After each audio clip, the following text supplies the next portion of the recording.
The shoreline was nearly invisible that night. Fog pressed low over the Atlantic, muting the sound of waves and swallowing the horizon. The air smelled of salt, damp sand, and engine oil carried faintly on the wind. Somewhere beyond the dark water, a low mechanical hum briefly surfaced, then vanished, leaving only silence behind. Under blackout regulations, no lights marked the coast. The land waited, unaware. Figures emerged from the surf with practiced restraint. Boots met wet sand softly, careful not to break the stillness. Heavy packs shifted against wool coats, metal inside knocking once before being steadied by gloved hands. The men did not speak loudly. When they did, it was in quick murmurs, controlled and deliberate, as if every sound carried consequences. Matches flared once, briefly, then disappeared, all leaving the sharp scent of sulfur in the fog. This was not a battlefield, and no alarm sounded. Inland, towns slept beneath drawn curtains. Kitchens still held the smell of rationed bread and cold coffee. Newspapers lay folded on doorsteps, ink drying with reports from Europe and the Pacific. America believed the war was distant, buffered by oceans and industry. The coast remained quiet, ordinary, unremarkable. Yet what stepped onto the beach was not ordinary. It was preparation carried across thousands of miles, shaped by training camps, intelligence briefings, and months of planning. In June 1942, 8 German saboteurs landed on the United States coast by submarine. The mission was designed to leave no trace, no uniforms, no declarations. The damage, when it came, would look accidental: industrial failures, unexplained explosions, quiet disruptions blamed on machinery or human error. Railways, power plants, and factories were to be struck without warning. The war would announce itself only through absence and delay. But even as the men moved inland, something fragile already existed within the operation. Discipline held, but unease followed closely behind. The silence felt heavier than expected. The streets they would soon walk were not abstract targets, but real places with familiar sounds and smells. Somewhere between the shoreline and the sleeping towns beyond, certainty began to thin. Before any explosive was placed, before any line was cut, the mission encountered its greatest threat. It was not patrols or gunfire. It was hesitation. And in that quiet moment, barely noticeable, easily overlooked, the sabotage mission began to fail, long before anyone realized it had ever begun. By morning, the fog had lifted, and the ocean looked ordinary again. Waves rolled in with a steady rhythm, erasing footprints and smoothing disturbed sand until the shoreline revealed nothing unusual. Fishermen worked in silence, hauling nets that smelled of salt and diesel. A patrol car passed once along a coastal road, its engine fading into the distance. No warnings were issued, no reports filed. Whatever had happened in the dark appeared to have left no mark. The United States, in mid-1942, believed its greatest dangers lay overseas.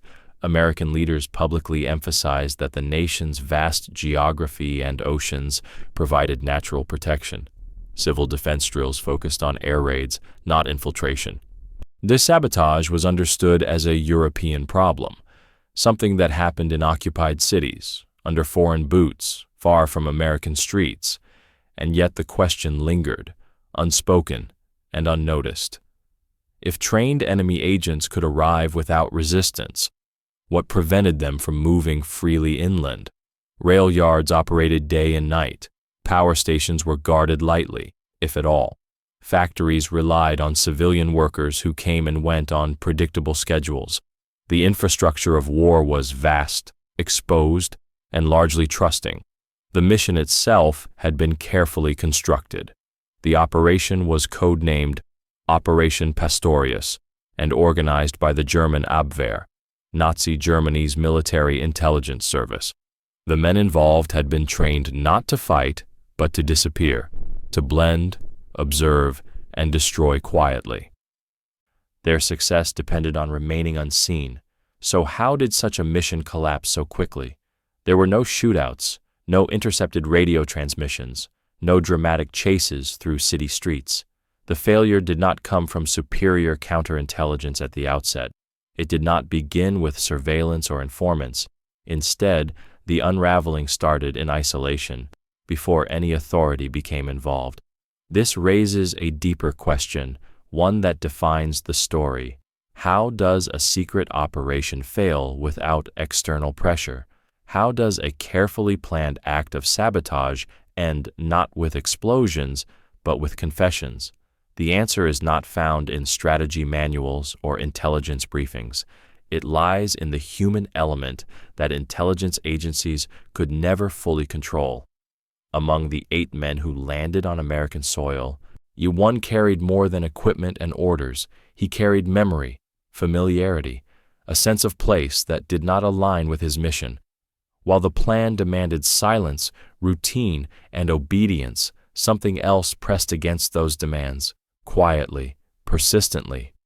History often records wars through battles and leaders, but this story turns on a smaller moment. A decision made indoors, under electric light, with the smell of city dust and coffee in the air. No witnesses, no uniforms, just a question forming where certainty should have been. How did a mission designed to cripple American industry instead expose one of Nazi Germany's most embarrassing intelligence failures? And why did its collapse begin not with discovery, but with doubt? The setting for what followed was unremarkable by design. Long Island's southern shoreline stretched outward in low dunes and scrub grass, broken only by narrow access roads and weathered fencing. At night, blackout rules erased most artificial light, leaving homes dim and streets barely outlined beneath overcast skies. The air carried a mixture of sea salt, damp wood, and distant coal smoke drifting from inland towns. Nearby communities lived cautiously. Civilian rationing of gasoline, rubber, and food was already in effect across the United States by 1942. Cars moved less often, shops closed early, radios stayed on through the evening, tuned to news bulletins delivered in restrained, deliberate tones. War felt present, but abstract, something reported, not experienced. Among the residents was an ordinary civilian whose routines rarely changed. And he worked early hours and walked familiar routes past the same storefronts and rail crossings each day. He knew the coastline not as a strategic asset, but as a working landscape used by fishermen, maintenance crews, and seasonal laborers. His awareness came not from suspicion, but from habit. Routine sharpened perception. When something changed, it registered instinctively. A path used only by locals, showing fresh disturbance, an unfamiliar figure lingering too long near access roads. The smell of wet canvas and engine oil drifted inland where it usually did not. None of these details suggested danger on their own. Together, they unsettled. The man did not speak of spies or invasion. Those were words reserved for newspapers and radio broadcasts. Instead, he sensed inconsistency. Wartime life was restrictive, but predictable. His people carried permits. They explained their presence quickly. They avoided attention. Those who did not stood out quietly, like a misstep in a familiar rhythm. The coastline itself invited discretion. Dunes concealed movement. Old service trails ran from the beach to the road, once used for hauling equipment, now largely forgotten. A person who knew where to walk could avoid being seen, especially after dark. The civilian understood this not as theory, but as lived experience. At night, sound carried farther than expected. The wind moved low across sand, and the sea masked brief noises, metal shifting, a muffled voice, footsteps where no one usually walked. These sounds did not provoke fear, only alertness. The man listened without revealing that he was listening. He could not know the larger context. The German saboteurs had been instructed to disperse quickly and blend into civilian life after landing. The plan relied on places exactly like this, quiet, overlooked, familiar enough to ignore. What began as unease remained unspoken. No report was filed, no authority contacted. Yet the setting itself, its stillness, its routines, its subtle deviations, had already begun to exert pressure. The civilian did not yet understand his role, but through observation alone, he stood closer to the unfolding danger than anyone realized. The first irregularities appeared as minor disruptions to routine. A man arrived at a small boarding house near the rail line, paying in cash and asking for a room with no questions asked.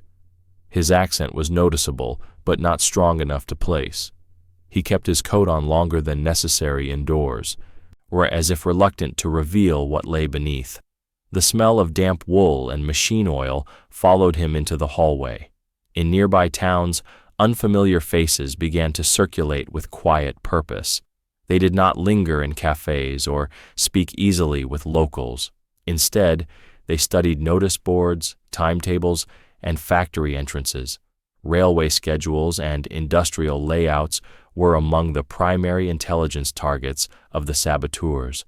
To most observers, these men appeared merely curious. To someone accustomed to routine, their attention felt misplaced. At night, movement near the coast continued longer than expected. A parked vehicle remained after dark, with its lights off, engine heat still radiating faintly into the cool air. Footsteps crossed service paths, used only during daylight hours. Once, a metallic sound echoed briefly near the dunes. There then stopped abruptly, as if someone had corrected a mistake.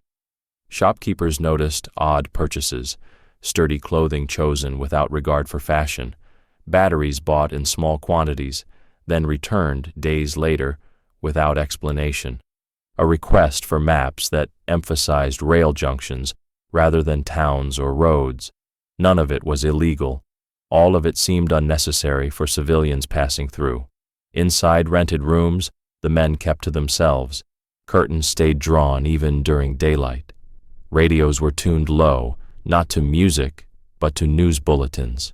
Shortwave radio listening was a common intelligence habit during the war, despite restrictions. When neighbors passed, conversations stopped. Silence followed, heavy and intentional. The civilian observed without intervening. He noticed how these men walked, measured, alert, never fully relaxed. And their eyes scanned streets before faces, hands rested close to pockets, even when standing still. The smell of unfamiliar tobacco lingered behind them, sharper than local brands, cutting through the usual mix of bread and coal smoke. Wartime America was full of strangers. Defense workers traveled constantly. Soldiers passed through on leave. Suspicion alone meant nothing, but patterns mattered. These men did not behave like workers or soldiers. They avoided crowds and authority alike. They asked questions without context and remembered answers too precisely. Nothing yet demanded action. No laws were broken, no violence threatened. But the environment itself seemed to tighten. Sounds felt amplified. Silence lasted longer. The smallest deviations began to accumulate, forming a quiet outline of something deliberate. While the sabotage mission had not revealed itself, but its presence was beginning to press against the edges of ordinary life, where careful observation made concealment increasingly difficult. Suspicion did not arrive as certainty. It formed gradually, through repetition. The same men appeared near rail crossings at different hours, always observing, never waiting for trains themselves. They noted signals, counted cars, and watched crews work with a focus that suggested preparation rather than curiosity. To an untrained eye, it was nothing. To someone grounded in routine, it felt deliberate. Paper trails began to surface in small ways. Boarding house ledgers showed short stays paid entirely in cash, with no forwarding addresses. One name appeared twice, spelled each time differently. Another guest claimed factory work, but never left early enough to match shift schedules. These inconsistencies were quiet, bureaucratic clues, easy to overlook, but difficult to explain away once noticed. The civilian's awareness sharpened further when he overheard a brief exchange in a language he did not understand. It lasted only seconds, spoken low and urgently, then stopped when footsteps approached. German agents were instructed to avoid speaking their native language in public whenever possible. The sudden restraint suggested training, not coincidence. Authorities were not immediately contacted. Wartime guidance encouraged citizens to remain calm and avoid false reports, but it also emphasized vigilance. The FBI had issued public advisories in 194,2 urging civilians to report suspicious behavior related to sabotage or espionage, when the civilian weighed what he knew against the risk of being wrong. Meanwhile, small investigative steps began quietly. He noted dates, times, and locations in a pocket notebook used for work. He paid closer attention to train movements and road traffic. He watched which men appeared together and which avoided being seen as a group. Patterns emerged, meetings spaced carefully, routes altered without an obvious reason. The environment itself provided confirmation. A faint chemical smell lingered one evening near a rented room, sharp and unfamiliar, quickly masked by open windows. The saboteurs had carried explosives and incendiary materials intended for industrial targets. Nothing was visible, but the air told its own story. Still, doubt remained. The absence of open danger made certainty elusive. No weapons were displayed, no threats made, and everything rested on implication and behavior. Yet intelligence work often begins exactly this way, with fragments that resist simple explanation. Eventually, caution gave way to responsibility. The civilian understood that waiting carried its own risk. He prepared what he knew carefully, avoiding speculation, names, locations, habits. Nothing dramatic, nothing exaggerated, just observation, stripped of emotion. When he finally spoke to authorities, it was not an accusation, it was a report. And in that act, quiet, measured, and grounded in routine, the invisible structure of the sabotage mission began to weaken. What had arrived unseen was now being noticed. And in wartime, being noticed was often enough. Once the information reached authorities, the atmosphere shifted quietly but decisively. There were no sirens, and no visible cordons, no public announcements. The Federal Bureau of Investigation assumed responsibility for counter-sabotage operations inside the United States during World War II. From that point forward, the situation was treated not as a rumor, but as a potential intelligence breach. Surveillance began in a manner designed to remain invisible. Plainclothes agents moved through boarding houses and cafes, blending into ordinary foot traffic. They carried notebooks instead of weapons, recording movements rather than confronting suspects.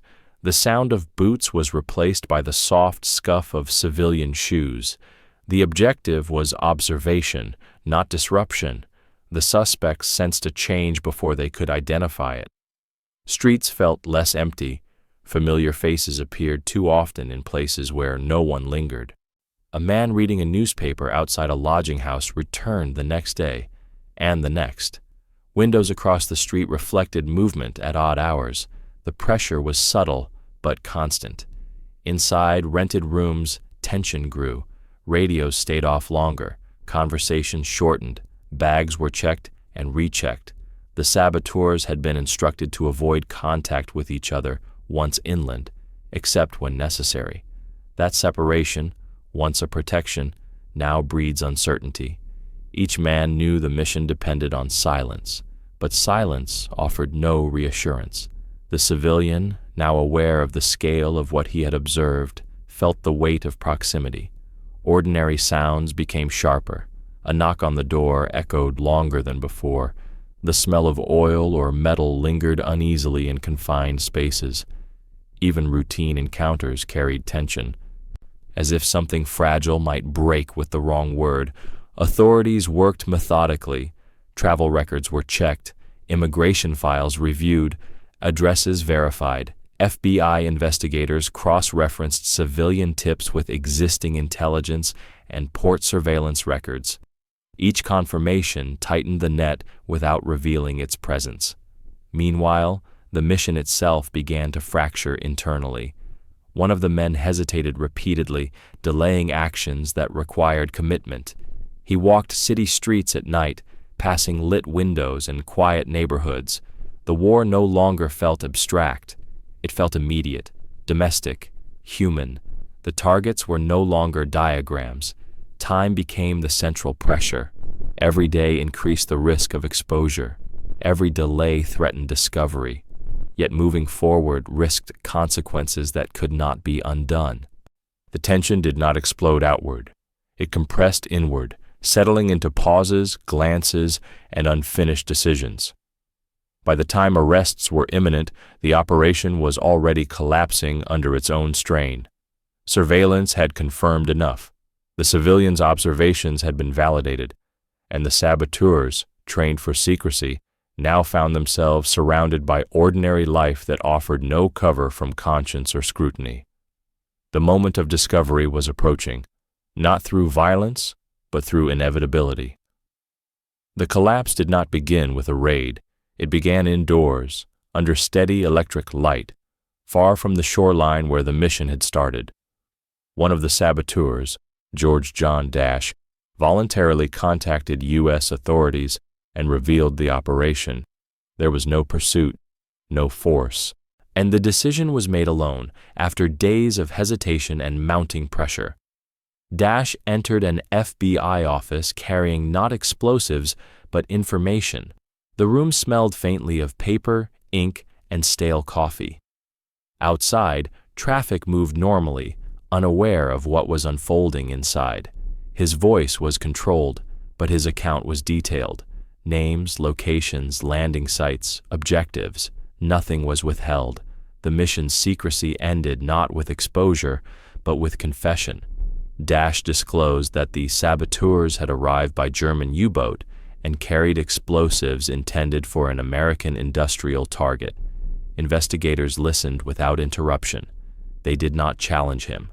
They took notes. This was not interrogation. It was confirmation. Much of what he said aligned with fragments already observed through civilian reports and surveillance. Where the FBI moved quickly but quietly. There were no public arrests. Agents tracked the remaining men with precision, timing each detention to avoid attention. All 8 saboteurs were taken into custody within weeks of their landing. Doors closed, conversations ended. The men vanished from boarding houses and rented rooms without explanation. For the civilian who had first noticed irregularities, the outcome was invisible. Streets returned to normal. The unfamiliar faces disappeared. No announcement explained their absence. Only silence confirmed that something had changed. The danger had been real, and it had passed without spectacle. The saboteurs themselves were held in isolation. Their training offered no protection now. Maps, timers, and explosives were seized as evidence. The materials recovered confirmed the intended sabotage of railways, factories, and power facilities. What had been theoretical became tangible. There was no firefight, no final confrontation. The climax arrived through documentation and procedure. Intelligence triumphed not through force, but through patience and decision. One man's choice to speak dismantled months of planning and years of training. By the time the public learned anything at all, the mission no longer existed. It had failed, not at the moment of arrest, but earlier, when silence was broken voluntarily. In intelligence work, that is often the true point of collapse. The legal response to the arrests marked a turning point in American wartime policy. President Franklin D. Roosevelt ordered that the captured saboteurs be tried by a military tribunal rather than civilian courts. The decision reflected the seriousness with which the operation was viewed, not as a crime, but as an act of war carried out on domestic soil. The tribunal convened in secrecy, Guards stood watch in corridors that smelled of polish and paper. Typewriters clacked steadily behind closed doors. The accused were not granted jury trials.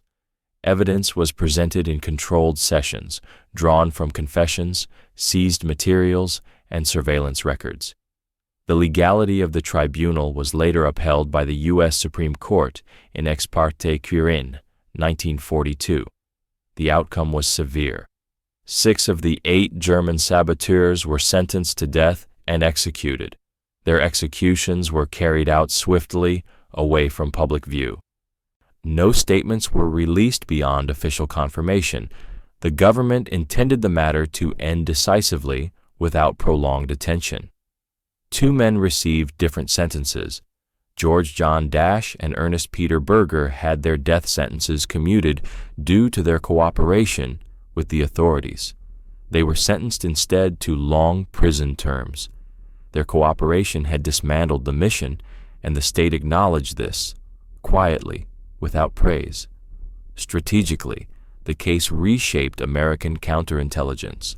Operation Pastorius prompted increased coastal surveillance and expanded FBI authority over domestic counter-sabotage. Ports, rail hubs, and industrial sites received additional monitoring. Civilian reporting systems were refined, emphasizing observation over panic. The German response was equally significant. While the failure of Operation Pastorius effectively ended Nazi efforts to conduct large-scale sabotage inside the continental United States, the Abwehr's credibility suffered, and resources were redirected elsewhere. The operation became a cautionary example within German intelligence circles. For historians, the case demonstrated the fragility of covert operations dependent on human loyalty. The plan itself was sound by technical standards. Training was thorough. Targets were vulnerable. Yet none of that mattered once doubt entered the equation. Intelligence agencies could plan for logistics, but not conscience. Operation Pastorius did not alter the course of the war through destruction. Its significance lies elsewhere, in law, in counterintelligence practice, and in the quiet realization that wars are often decided by restraint as much as by force. The mission failed, but its consequences endured far beyond its brief existence. When the case faded from public attention, it did so intentionally. The U.S. government restricted detailed reporting on Operation Pastorius during the war. Officials feared that publicity might inspire imitation or reveal vulnerabilities. Newspapers carried only brief notices. Names disappeared from headlines. The country moved on, largely unaware of how close the danger had been. The civilian whose observations had contributed to early suspicion returned to routine. There were no commendations, no public acknowledgement. Wartime culture valued discretion over recognition. Streets sounded the same again, streetcars rattling, doors opening, the radios murmuring behind blackout curtains. The smell of bread and coal smoke returned to dominance, pushing aside the sharper sense of oil and tension. For American intelligence services, the lessons endured quietly. The FBI expanded its domestic counterintelligence procedures following the case.